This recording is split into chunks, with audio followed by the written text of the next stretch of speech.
Hello and welcome back to the Final Lap Podcast. This is Josh. I'm joined as always by Sam, and today we have a 2025 IndyCar season preview. First of all, how are you doing, Sam? I'm doing all right. I'm excited to talk some IndyCar. We got a long season ahead of us, but I think it's going to be one of the best ones yet for the series. Yeah, I completely agree. To start off our 2025 season preview, we're going to each give 3 bold predictions for the season ahead. I'll let you go first with your first bold prediction for the season. Okay, yeah. I mean, I think, honestly, I don't know how bold this is. It just depends on how far you want to take it, but I do think that IndyCar's popularity and TV ratings will get a considerable boost this season. I think a big part of that is Fox's advertising push, which has been, it's been mentioned a lot already in IndyCar circles as being a big thing for the series.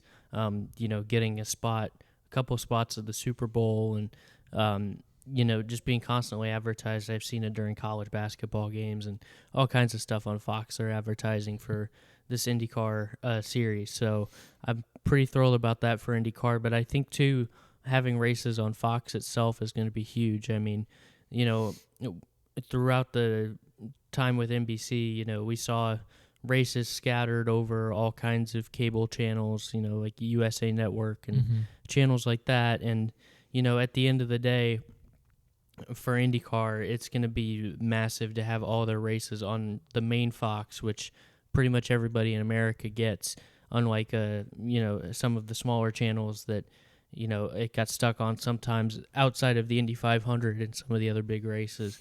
So I think consistently week to week, I think you're going to see a big ratings boost for IndyCar, and I think, I think the series is going to really benefit from this move, even if the broadcast isn't perfect. We've talked about our misgivings with Fox's NASCAR coverage. Even if the broadcast isn't perfect, I think for IndyCar, I think this is already proving to be the right partner for them.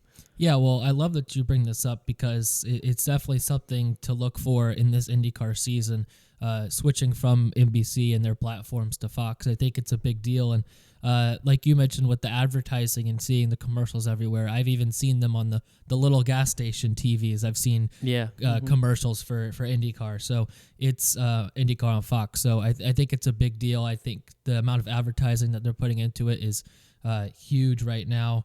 I think, like you mentioned, we are going to see a big ratings boost from this, and with all of them being on that main Fox channel, that's huge too, because I've noticed it seems like anything that is on the main, cable channels are automatically receives a bigger boost just because more people tune into that and it's more recognizable. Like even I think the ARCA race at Daytona was on the main Fox channel and it got, really good ratings for an ARCA race. So I think, stuff like that is really big for IndyCar, and I think it's going to be a big help for the series this year. Yeah, I think it's going to be massive for them, and I'm excited to see where it leads, to see if the series can grow a lot in popularity. I mean, Fox only paid $20 million apparently for these IndyCar rights, and I think having the Indy 500 alone might be worth that. So I think this Fox really sees an opportunity here to make a lot of money back on their investment, and I'm excited to see how well they do.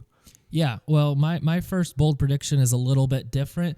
I'm going to say that Connor Daly gets back on the podium at an oval in 2025. He was able to manage it last year at one of the Milwaukee races, but he's one of the better oval drivers in the series, in my opinion. 3 top 10s in 6 races on ovals last year, including that one podium. And I think being in a full-time ride this year with Juncos Hollinger and just having more comfort in that and being back to a full-time regular schedule, I think is going to help him with his confidence and with everything else. Just having more time in the car is great no matter what. So I think Connor Daly will be able to manage to get back at least in the top 3 on one of those ovals. Yeah, I think this is a great pick, and I think we'll preview it more as we get closer to the 500, but I think he's always a great shout to be in contention for the Indy 500 and probably going to be one of our dark horse favorites, I guess, for that race. So, yeah, I think this is a great shout. Yeah, for sure. I think he's always one to look out for at Indy. Mm-hmm. Yeah, absolutely. Well, my second bold prediction for 2025 is that Prima Racing will exceed their expectations for the 2025 season. I think with a driver lineup like Callum Ilott and Robert Schwartzman, I think it's just in Prima's experience in other IndyCar series or other motorsport series, they've done very well in F2 and other series throughout the world. I think they're going to come in and use that experience to translate over to IndyCar. I know it's different than what they've been used to in some aspects, but I just think that they're going to be able to use that to adapt pretty quickly to racing over here. And I think we could see some solid top 5 finishes for their drivers this year, and maybe even a couple races where they look like dark horses and outside threats to win the race. So I love Prima coming over here. I think that they have the experience from their time in other series, and I think they're going to use that to their advantage and assimilate to the IndyCar world pretty quickly. Yeah, I'm with you. I mean, I think that they'll be able to assimilate pretty well. I think we're both pretty high on their driver lineup. I mean, we'll get to our favorite rookies later, but I think we're both pretty high on Schwartzman and Callum Ilott as well. Has put in some nice performances and was pretty respectable. Not one of the fastest guys in the grid, but was pretty respectable in his time in IndyCar before. And I mean, I think that they'll be able to get it figured out. I'm not saying they're going to win a bunch of races or anything, but I think they're going to be respectable for year one for sure. Yeah, I agree. I think that they're on a great trajectory, and for a new team in the sport, a young team in the sport with 2 young drivers, I think they can grow together as well throughout the season and into the years ahead. So I'm really excited to see what Prima can bring. Yeah, I'm thrilled too. I mean, they're a team that's had success, obviously at a lot of other levels of the sport. Known for their success on the junior levels and the formulas and everything. So I'm excited to see them in here, and I think this could be a good launching point, I guess, for a lot of younger drivers' careers coming into this team, and maybe going on to bigger IndyCar teams or to other series or whatnot. So yeah, I agree. What's your second bold prediction for 2025? My second prediction is that at least one driver on the grid will leave for Formula One at the end of the season. I mean, it's possible more than one. I think one is pretty safe, though. I think we look at this new Cadillac team for F1 in 2026, and I think a lot of these IndyCar guys kind of thread the needle. Obviously, the speculation is that they're going to bring in one veteran guy, maybe a guy like a Valtteri Bottas or a Sergio Perez or somebody like that. So, you want to pair him with a younger guy, probably a younger talent.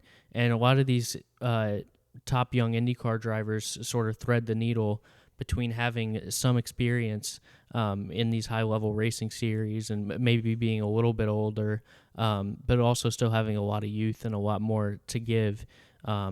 Obviously, the one that most people have sort of tagged for this role is Colton Herta, and that would probably be my favorite right now to come over. But, I would love to see Alex Palou give it a shot, especially if he wins another title this year. I don't know if there'll be too much more for him to prove in IndyCar.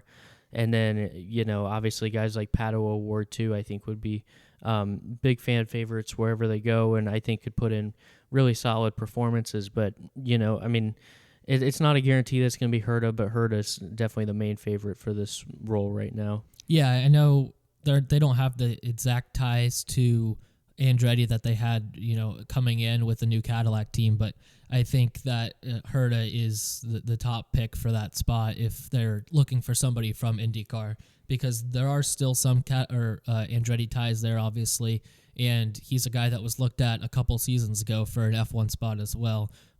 Just didn't have the super license points to get in, but I think that he's a guy that coming off his best season last year with the second in the championship, I think he's very high on everyone's radar.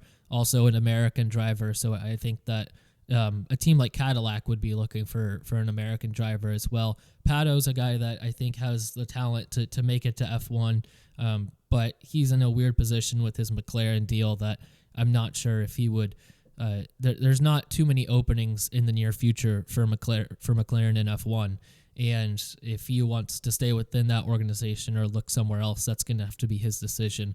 And then the Palou one is one that, I mean, if he wins another champion, I don't feel like he doesn't have much to prove at this point, regardless if he wins the championship this year. But if he wins it, I think he's definitely got nothing left to prove in IndyCar. He could stay here for as long as he wants if he really wants. But I think he would probably be looking to maybe take the next step in his career and move forward. So there's 2 or 3 guys that I think are prime candidates to go to F1, especially with the Cadillac thing coming in. Yeah, I think the Palou one's a little bit different because we know that he's a little bit older than the other 2 guys.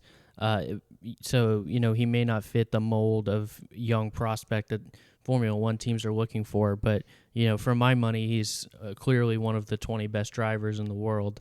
Especially on those road course and street layouts that F1 races. I mean, open wheel road course. He's one of the best in the world in my opinion. So even though he's not the typical young prospect, I think he would be perfect still for one of those seats if the opportunity came open. But yeah, I would still lean Herta. Obviously, I mean, if Herta can come in the top 3 or so in the championship race this year and maybe bag a couple wins, especially on road courses, I think that seat could be his for the taking. Yeah, well, my final bold prediction for 2025 is that one of the 2 Meyer-Shank drivers will win a race this year. Their driver lineup, Felix Rosenqvist and Marcus Armstrong, 2 very solid drivers. Rosenqvist, I think, coming off the best season of his career in IndyCar with a couple pole position and front row starts. Started off the year very solid last year and kind of faded towards the end, but I think that he has a lot of momentum heading into this season. And then Armstrong, I think, is a very talented, very underrated driver in IndyCar. Being paired with guys like Palou and Dixon, I think, did him no favors at Chip Ganassi because a lot of the resources there are going to be heading to those 2 guys and hard to make your impact. But I think that going to a new team and kind of having the ability to maybe be the main driver there, I think will be huge for Armstrong. So I like their driver lineup. I think that they've had some speed the past couple years at certain tracks, and I think that one of those 2 guys is more than capable of getting a win this year. Yeah, I think as far as teams outside the top 4 or so, I think they've got one of the stronger driver lineups. And I know it's really tough to win races outside of those top teams, Penske, Ganassi, Andretti, McLaren, teams like that. But, I think these guys absolutely have the goods to do it. And, we'll see if they get the job done. Yeah, I think that they have a great opportunity this year. And especially for Armstrong, I think can take himself to the next level in IndyCar if he puts it in this year. Absolutely. Yeah. So my third prediction, I've got 2 Andretti drivers to finish in the top 5 this season. I think it's going to be tough to win the championship. Obviously, no non-Ganassi or Penske driver has done it since 2012. Ryan Hunter-Reay. So it's a tall task on Herta or Kirkwood, or Marcus Ericsson to win the championship. But I think, obviously when you look at this, I don't want to, we'll get into a top 10 later. I don't want to spoil too much of it, but obviously the 2 favorites to do this would be Herta and then Kyle Kirkwood. Kirkwood had a very consistent season last year and a lot of top 10s, top 12s, solid finishes, but, it couldn't get a win last year. And, I think he's due for a little better season this year, at least as far as more podiums, maybe a win or 2. And, I think he's going to put himself right up there, maybe not in championship contention, but, right there, right behind him. Yeah, I think that there's a lot of opportunity for those 2 Andretti guys, especially Herta and Kirkwood. Kirkwood last year, we won't get into it too much because our top 10, but I think he, didn't win a race, but he was very consistent, and I think that he's due to win a race this year, so that'll help, boost those points up. And then Herta finishing second last year, I don't see any reason he can't finish up there again, so I think that's a great prediction. Mm-hmm. Well, let's move to a little bit else here. Well, each pick our biggest mover in the standings for 2025. I was thinking of this in terms of total points, but you can also do it in terms of moving up position in the standing wise. So mine was Christian Lundgaard. I think he's going to be the biggest positive mover this year. Moving from RLL to Arrow McLaren is a fairly significant step up in week in and week out contention and having the chance to win races. And I think that with 312 points last year at RLL, I think switching to McLaren, there's no reason he can't score 400 or beyond this season. And I think that would be a significant step up for him. And he's a race winner, so he knows how to get it done. And I think that there's a lot for Lundgaard to do this year in new McLaren equipment. Yeah, you really look at the standings from last year, and there's a pretty solid class, the top 8 or so, down to about where Joseph Newgarden is. That when you think about IndyCar, those are your premier drivers in the series. Mm-hmm. And I also went with Lundgaard because I thought that Lundgaard has as good of a chance as anyone to break into that class this year. Yeah. I mean, like you said, 312 points last year. And McLaren maybe not up there with Penske and Ganassi, but they're right there next to him, and I think that he's going to have a real chance to break into that tier this year. Again, maybe not compete for a championship, but he's going to be not to spoil again, but he's going to be in my top 10 drivers for sure. Yeah, he's up there with mine as well. For my biggest negative mover in 2025, I think that it will be a former McLaren driver, Alexander Rossi.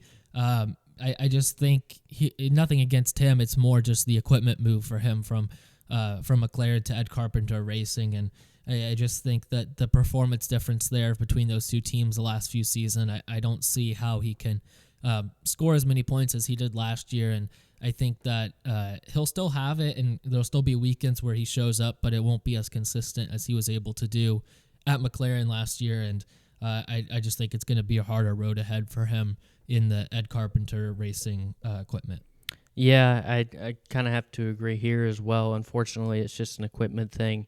But yeah, it's going to be hard for him to stay up in that class, competing for the top 10 or so. I mean, 10th place last season, only 1 point behind Ferrucci at 9th, but I think it might be hard to stay in the top 15 or so.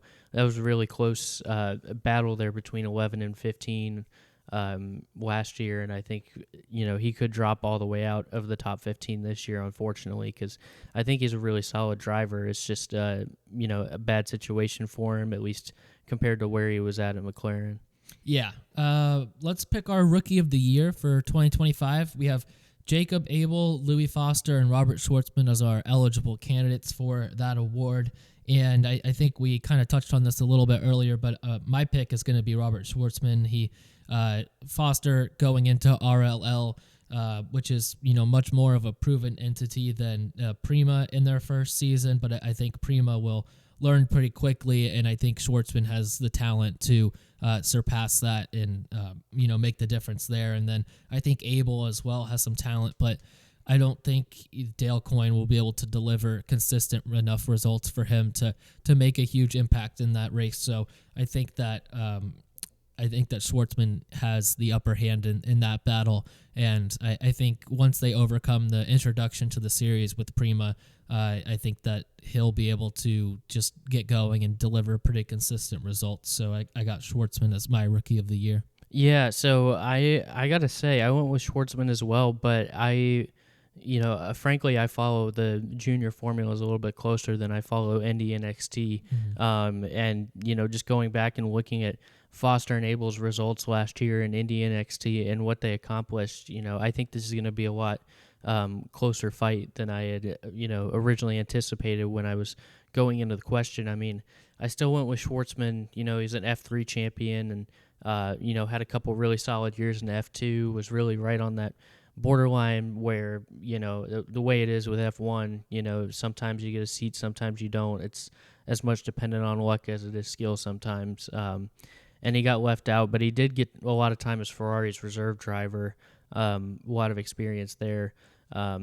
So I went with him, but it was a lot closer than I expected, and I think that all three of these guys, this is a really strong rookie class, and I think they're all going to have their moments throughout the next season. Yeah, nothing against Abel or Foster. They're both very talented drivers.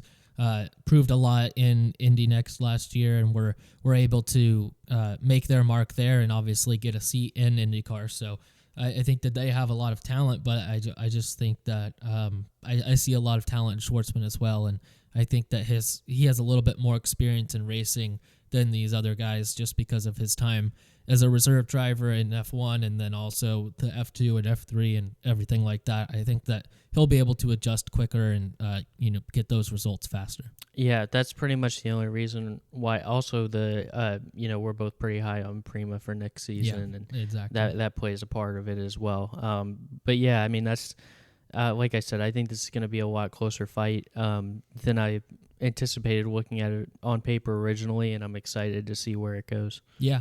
Well, let's move to our top 10 predicted end-of-year standings for 2025. We'll do 10 to 1, and I'll start with my 10 spot in Santino Ferrucci, coming off a finish of 9th in the standings last season, his best year so far in IndyCar, 2 top 5s, 11 top 10s. He was consistently near the front, especially on ovals, and he had some great qualifying performances as well. I think he'll be able to continue that momentum and that success into this year. I don't know if he'll be quite as good. And I really, debated between him and David Malukas, his new teammate at AJ Foyt as well, for who would get this spot, because I think Malukas is very talented as well. But at the end of the day, Ferrucci had such a good season last year, and I think he'll dominate, on the ovals. He could definitely get a win this year as well, which he hasn't done yet. So I'm very high on Ferrucci after last season, and I know he can rub some people the wrong way, and he has a very aggressive driving style, but I think that you need guys like that in the series, similar to the conversation we had with Hocevar and NASCAR earlier this week. So I think Ferrucci's a guy to watch out for, and will have pretty good success this season. Yeah, I really wanted to, kind of differ with you here just to switch things up, but I ended up going with Ferrucci in 10th as well. I just, was looking at that class of drivers in that 10 to 15 range, and, he just seemed like by far the best option, in my opinion. Obviously, we'll get to Lundgaard later, who was in that range last year, but I think Ferrucci... the only other driver I really considered to be in that top 10 class was Marcus Ericsson, actually. Just given his previous success in the series. I mean, he finished in 6th with Ganassi 3 years in a row. So I think that there's, potential for him to get back up there. Just, I think being the third driver at a little bit weaker of a team in Andretti, even though I'm high on Andretti, I just don't know if he's going to be able to make enough of a comeback this year for 15th last year to make it into the top 10. So I just went with Ferrucci. Felt like he was a little bit safer bet, like you said. Great on the ovals, and really an exciting driver no matter where you go. And I think he'll be sort of the top driver, I guess, outside of the big four teams this year. Yeah, I think that there wasn't a lot of juice behind Ericsson last year, and it was odd after he had a few good seasons with Ganassi and obviously winning the Indy 500. So I think he's going to be one to watch out for this year in terms of if he can make that move up the leaderboard after a tough first season with Andretti. So Ericsson's definitely one to watch out for and could easily crack the top 10 here as well. In my 9th spot, I have Christian Lundgaard. We just touched on him, but I think that he finished 11th last year with RLL, 1 top 5, 5 top 10s. He won a race in Toronto in 2023. I think that he'll take a big step forward with McLaren this year, and we already touched on him a good bit. So I just think that he's got what it takes, and these next 8 drivers are all so high up there, and the guys that you really think about when you think of IndyCar drivers, that it's going to be hard for him to crack that level yet, but I think in a few years' time he could be there. Yeah, I mean, I did as well. Had Lundgaard 9th, and for pretty much the same reason as you, is it's just those top 8 guys I think are so entrenched at the top of the sport at this point that it makes it really hard for me to bet against any of them. But I do think, like we said, even though he might only go up, if he goes from 11th to ninth, only go up 2 spots in the standings, I still think he could have, a lot bigger points haul this year. Yeah. It's just breaking into that top 8's really hard. And, if he ended the season 8th, 7th, that wouldn't shock me at all. I just, compared to the next couple drivers we're going to talk about, it's a lot harder to bet against those guys just with the years of success they've had in the series. So I stuck him ninth as well. But I think, we'll start to differ a little more as we get into this top 8. It's just that top 8's kind of entrenched there. Yeah, who are you feeling for number 8? Because I think that this is where a lot of these guys are very similar in terms of what they've done in IndyCar so far, and this top 8 could really, go either way depending on how you feel about them heading into the year. What do you think for your 8 spot? Yeah, the next 2 guys kind of go together a little bit, and we have them both been in a different order. My 8th, I went with Scott Dixon, and then I guess just to pair them together, my 7th, I went with Will Power. Obviously, 2 legends of the sport, 2 guys that, any race, I'm not going to count either one of them out. But they're both getting a little up there at this point in age, and I like some of the other guys a little bit better to be in that championship contention. I still think that they're going to be, up there for a good bit of the season, and I still think they both will probably win at least one race this year. I just think that they might be, as far as a season-long title contention, I think that a few of the young guys got to step on them at this point. So I've got Dixon 8th and then Power 7th. Yeah, I have that flip-flopped. I have Power 8 and Dixon 7. I think Will Power actually coming off a season last year where he was the only guy left with a chance to win at the final race. Things really didn't go his way there in Nashville, but he 3 wins and 7 top 5s in 2024. Still think he has a lot left to give, and like you mentioned, probably a win or 2 this season as well. But you get deeper into your 40s, and it's harder for him to compete at that highest level week in and week out. And same thing goes for Scott Dixon. Started off 2024 really hot. I thought that he had a great chance for the championship. I had picked him a few races in last year to be the champion, but things went kind of south for him after that. And we know that he's still capable of doing things that no one else in the sport can do. His tire saving and fuel saving is second to none, and I just think that it's hard once you get in your 40s and in your low 40s to mid 40s now for Dixon.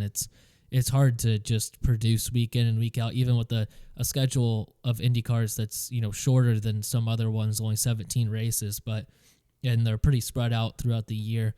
I just think that it's hard once you get to that age to produce when you're asked to at a given point throughout the season. I think that certain times in the year they can both show out and win races and do great things, but for the entirety of a season, it's just hard to do. Yeah, that's kind of why I went this way. I mean, we're at the point in the standings too where either one of these guys could finish like inside the top 3, and it wouldn't shock me. Yeah, exactly. We just kind of had to put someone in the 7-8 range, and we ended up in the same idea but different order, I guess. Yeah, well, in my 6th position, I have Kyle Kirkwood. He finished 7th last year despite having no wins.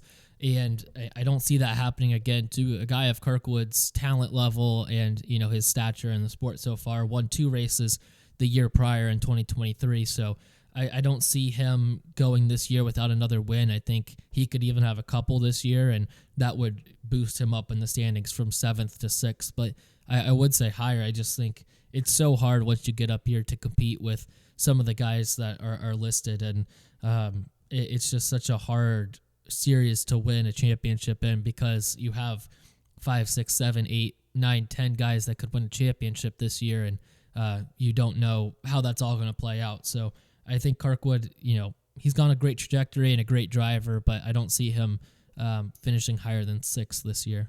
Yeah, I mean, I'll get to Kirkwood in a minute. My number 6 was Joseph Newgarden. Obviously, your 2-time reigning Indy 500 champion. I don't want to bet against him too much, but I would imagine somebody else will win the Indy 500 this year. Yeah. We'll see. We'll get to a Pato Award in a minute. Maybe it's finally his year, but for me, I just obviously it's one of the premier drivers in the series. Um, 2 wins last year, including that Indy 500 win, and one of the best oval drivers, obviously, by far. Last year he won at Gateway. He swept the Iowa doubleheader the year before. He's very capable on those ovals, and I'm sure he'll win at least one oval race this year, maybe more. I just don't see him on that top 3 or 4 level as a championship contender yet. Yeah, I had Kirkwood in my 5. Won the last 2 Indy 500s, like you mentioned, but he hasn't won on a road or street course since Road America in June of 2022. He would have had that win to start 2024 last year at St. Pete, but it got stripped away due to that rules violation. And to mount a full championship campaign, I think you have to have better results on road and street courses as well as the ovals, which he's very capable of on.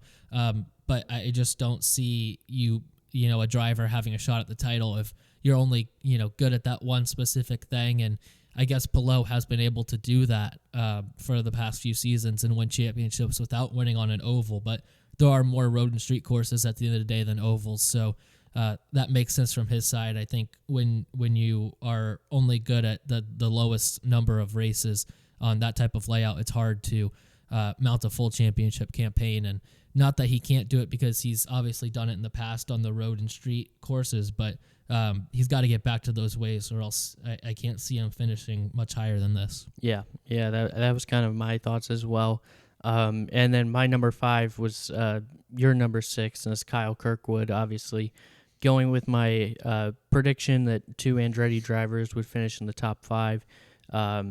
He sort of had a kind of similar season to what we talked about with Chase Elliott in NASCAR last year. Sort of model of consistency, a lot of top 10s, a good amount of top 5s, but only 1 podium and no wins last year.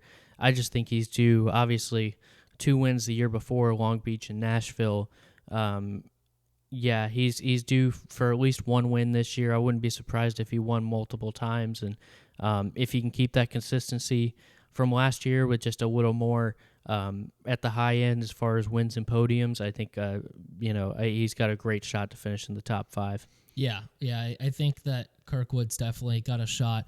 I just think it's hard it's like we've said, it's hard to rank these guys because they're all so similar in their skill level, and it could really go either way depending on how their season goes. In my 4th, I have Colton Herta, Kirkwood's Andretti teammate. Herta, he finished 2024 in his highest championship finishing position yet, in 2nd.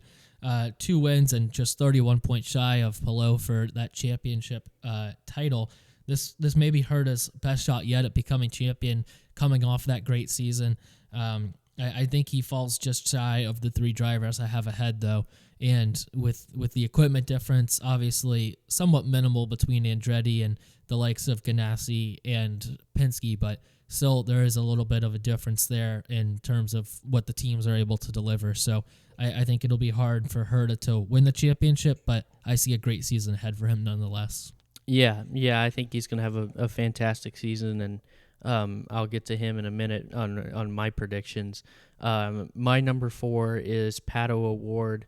I really like Award, just as a fan, but also as a driver. I think, it was tough to put him down at 4 because I want to see him really mount a championship run, and I think he's fully capable of it. These top 2 or 3 guys at the series are so good that, I don't know if he'll be able to. He's only finished higher than 4th once in his Indy career, and that was 3rd. Granted, last year was his winningest season yet. He won 3 races, one of those, of course, being the St. Pete race, which was, he didn't technically cross the line first, but still won the race. One thing I'll give Pato, obviously, is he's, had a lot of success on all types of layouts. He's had some great oval success, winning oval races, but also, all those seconds in the Indy 500 being right there. And then also done it on street courses, done it on road courses. I mean, he's one of the most well-rounded drivers, I think, in the series. And, a guy that wouldn't shock me at all to see him really mount a championship charge this year. And I'm sure he'll win a race or two. I just, honestly, as a fan of his, I want that Indy 500 for him more than a championship, I think, because he's been so close so many times now, and it's just been a few years of heartbreak for him and for his fans. So I would love to see him get that Indy 500 win, and hopefully that would lead him to mounting a bit of a championship charge. Yeah, I have Palou in my third spot. He finished 2024 with 3 wins, only 6 top 5s, though. That's less than half the amount that Palou had to win the championship with 13. I think that's the main difference there between what Palou is doing so far and what a guy like Palou is capable of. He definitely has the speed to compete with anyone in the series, but he needs to eliminate those mistakes like we saw at Barber last year at Long Beach, turn those into top 10s instead of, low finishes in the high teens, low 20s. And once he does that, I think he has a great chance at competing for a title. I think he can do that this year. I think he's more than capable of that. And I will say right now he is my pick to win the Indy 500. I think it's time for him to make that jump, and he's been so close so many times. I'd love to see him win it as well. So I think that it's a good season ahead for Palou, just not quite enough to beat the top 2. Yeah, I mean, I think he's as good of a pick as anyone at Indy, even Newgarden winning the race back-to-back times. I just, he's right there, second place just about every year, just a law of averages thing almost eventually. Yeah. He has to cross that line first. So, I'm sure he'll do it one day. I just hope it's soon, so he gets that moment. But yeah, for my number 3, I've got Colton Herta. Really last year was his most successful year yet in IndyCar, obviously second being his best finish in the standings. It kind of was a late surge a little bit. It looked like he would maybe finish 4th or 5th in the standings for a while. And then, with the Will Power incident in the final race and Herta winning the race, he ends up in second. I really think he's just a few races away from being a champion level driver. He had so many great races last year. He just had, just a few races here and there, like Indy 500, 23rd, and then Detroit and Milwaukee too was really disappointing for him.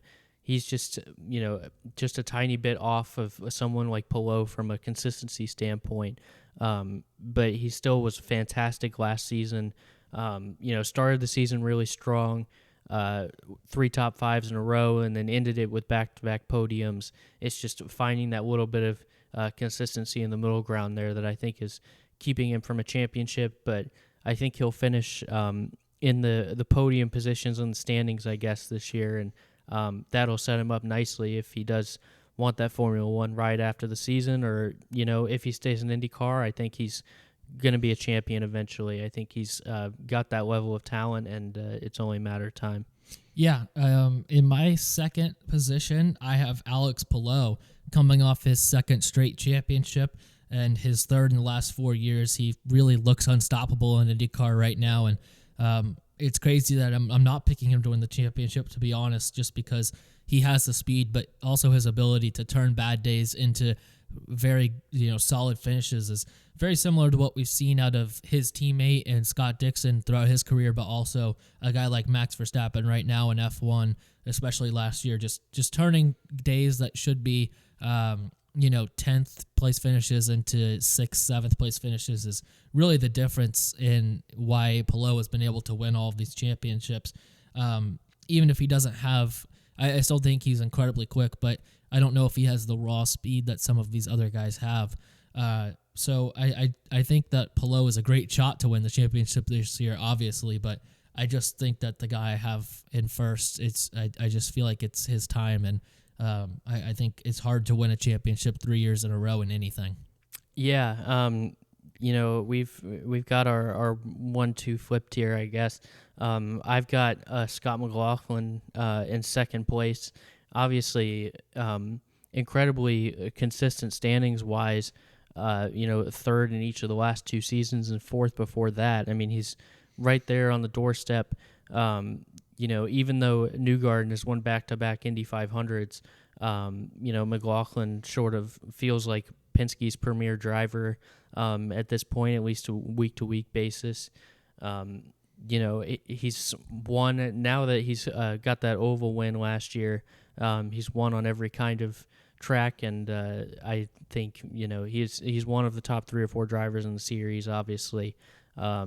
And I'd be shocked if he didn't finish in the top 4 or 5, and I think he's going to be right there knocking on the doorstep for a championship this year. Yeah, well, I have Scott McLaughlin winning the championship this year. I think that it's just his time and it's his year. He won 3 races last year, had 5 poles in 2024, and finished in the top 4 in the standings in the last 3 seasons. Since he came into IndyCar, he's been a force, and now that he has won on an oval for the first time at 2024, he's proved that he can do that as well. He had speed there really the whole time, but crossing the finish line first and getting in victory lane is a different feeling and a confidence booster that you don't get for top 5s. So I think that now that he's won on an oval, he's won on street and road courses, he can do it all. You combine that with Penske's speed and their difference, especially to Chip Ganassi on ovals, I think helps McLaughlin as well. He's obviously going to compete with the king of ovals in the series, Joseph Newgarden, on the same team, but I could see him getting a couple wins on ovals this year, and I just think you combine all that together, and he's primed to win his first championship this year. Yeah, I mean, I just have stuck with Alex Palou, number 1. It wouldn't shock me to see a guy like McLaughlin or Herta or even O'Ward win this championship, but for me, I think, I sort of reach a point sometimes in some sports where, there's just certain guys I won't pick against, no matter what. I feel like that's something I see a lot with UFC. There's like 2 or 3 fighters at a time that I just, no matter who they're facing, I won't pick against them. And that's kind of where I'm at with Alex Palou, is I just, is 3-time series champion, back-to-back champion, more top 5s, obviously, than anybody else in the series. Finished top 5 like 70% of his races last year. I just, even though he's a little bit better, of course, on those road courses and street courses than he is on ovals, I wouldn't pick against him pretty much anywhere. And yeah, I just have sort of reached a point with him where, I got to see somebody do it and see somebody beat him before I can pick against him. And yeah, I think it's going to be a close fight. I don't think it's going to be a runaway title for Palou. I just, I couldn't pick anybody else to win it all this year. Yeah, I think it's hard to bet against Palou given what's happened the last 4 years in IndyCar. And I think if anyone has a chance to do it, though, I think it is one of the Penske drivers. And I think McLaughlin has the best mix of it all going for him right now, ovals, street, and road courses, that he's got the best chance out of those Penske guys. And so I think it'll be a real battle between Penske and Ganassi this year, just like we've seen for the past few years. The guys from McLaren and Andretti can mix it up, certainly, but I think it's really going to be a McLaughlin-Palou battle, and I feel like McLaughlin has just matured so much throughout his time in IndyCar that he's at a really great place right now and in a position to knock off Palou on that top step. Yeah, and I mean, that's why I went with McLaughlin second is, I'm never going to bet against those Penske guys in pretty much any series that they're in. And he's been, almost equally fantastic these last few years, been up there consistency-wise with almost anybody, and now he's proven that he can win anywhere. But, yeah, for me, I just think that Palou's level of consistency is pretty much unmatched, and I think, that's kind of what it takes to be an IndyCar champion is, obviously you got to win a couple races, but consistency across different layouts and different kinds of tracks, I think, is really what makes a champion in this series. And yeah, I'm sticking with Palou until I see someone beat him again. Yeah, well, no matter what, it's going to be a great season ahead. I think we have 5, 6, 7, 8 guys that are capable of winning the championship, and that's all you can really ask for in a series, especially when we've had some other series that haven't gone that way the last few years. But this IndyCar is one that always is exciting and always great for fans to watch, and really puts the driver first, which is something that I love. So incredibly excited for this season ahead.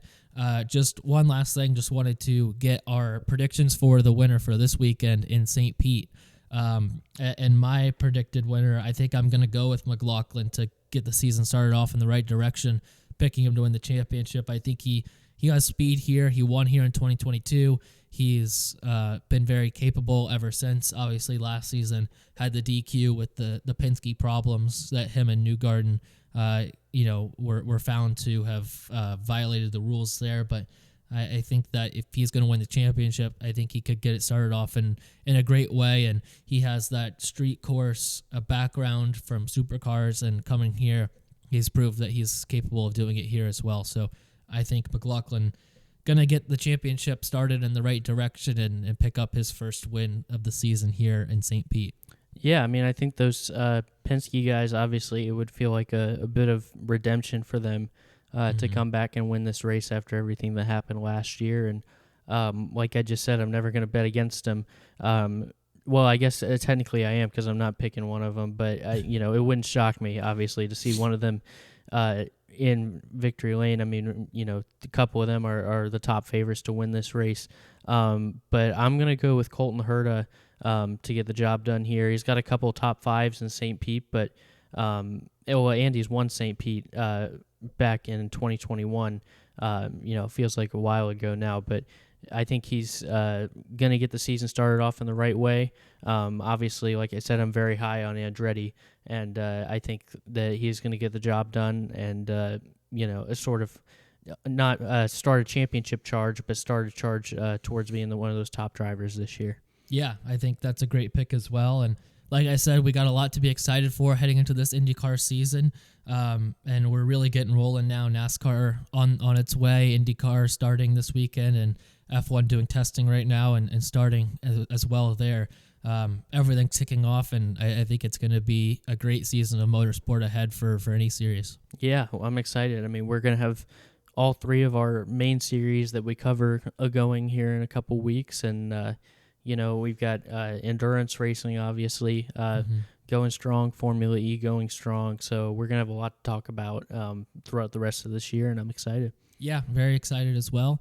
Thank you guys for listening, and we'll talk to you guys on either Monday or Tuesday of next week to wrap up this weekend with NASCAR at COTA and IndyCar here in St. Pete. Yeah, it's going to be a blast. Can't wait.